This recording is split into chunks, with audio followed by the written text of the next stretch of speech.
We're almost ready to dive in and start our social media marketing efforts. So far, you've learned how to prepare by setting goals, determining the associated KPIs, defining a target audience, and mapping the customer journey. And you have a good sense of what the social media landscape looks like.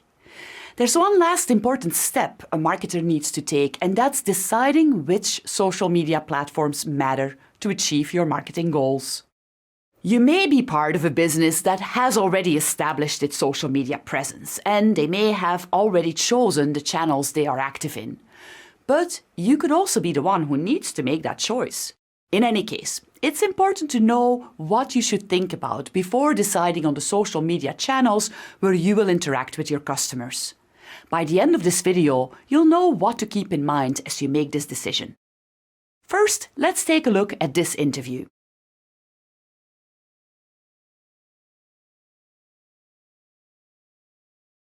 My name is Penny Berryman, and I manage social media for IBM Watson Health.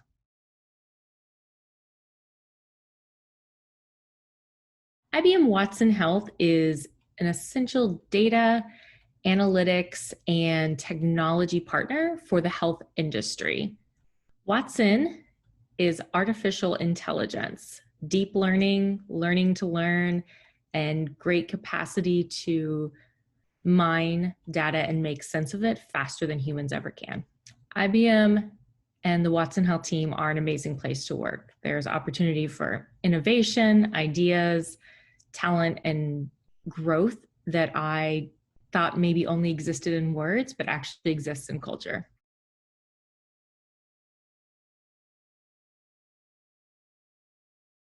So my job on a day-to-day basis involves three main components. The first one is social listening. The second one is the preparation of posts.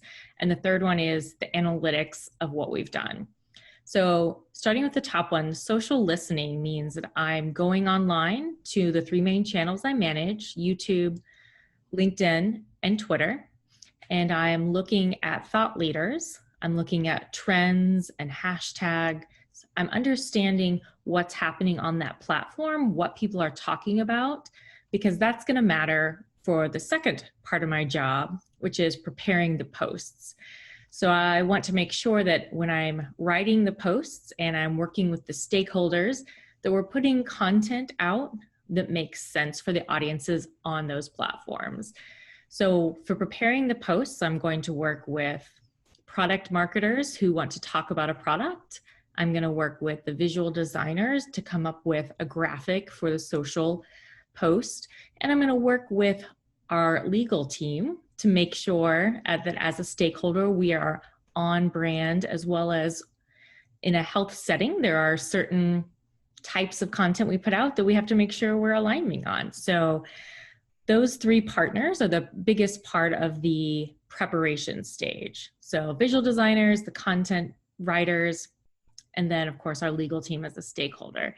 So part of my job in that writing stage and preparing to post it is applying the social lens. So we know that social has a tone to it. If you're on LinkedIn, it's a little more businessy. You see fewer pictures of dogs and vacations. If you're on Twitter, it's like a microwave. It's fast, it's quick, people are responding, it's casual, lots of emoticons. So understanding the language and making sure that when we're going out on those platforms that we're matching it. So we get our message out, but in the right ways. And then the third part of my job is the analytics. So it's great to have wonderful content that looks good, people like it on the platforms, but at the end of the day, we still have to prove that social has value. And so in my job, I use several different platforms to look at how many people are engaging, how many people are clicking. When they're clicking, where are they going from there? Are they going to our website? Are they registering for the webinar that we want them to? Are they staying around long enough to do a second action on our website?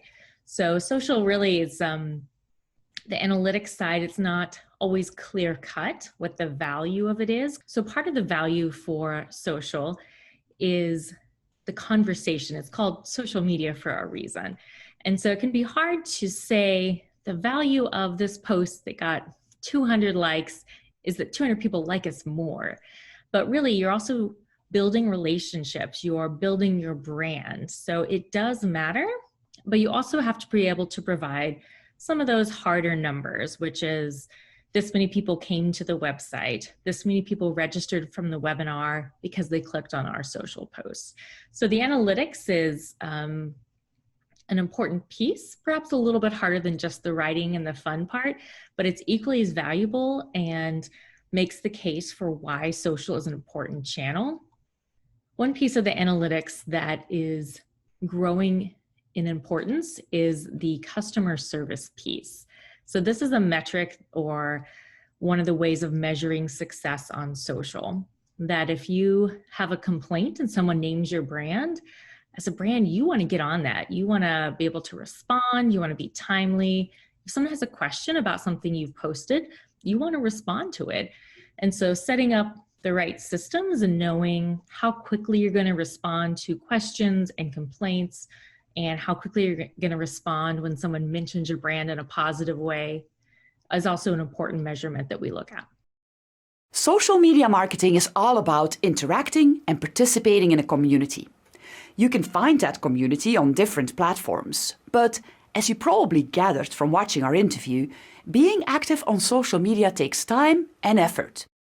Not only do you need to create the content to post in the different channels where you're active, you should also respond to questions, interact with people on the platform, and try to be visible when there are trending topics related to your business or product. All of that takes time and effort. You can be active on every platform. It's better to focus on a few social media platforms and concentrate your time and effort on participating there, rather than trying to cover all platforms and not having enough time to really interact with customers on each one of them. So, before you get started, evaluate your resources and keep in mind that it's hard for one person to manage a vibrant social following on more than 2 or 3 platforms. Time and resources will often force us to choose a few social media platforms to be active on, so you need to make that choice wisely. In the next video, we will help you with tips on how to select the social media platforms that best suit your marketing goals.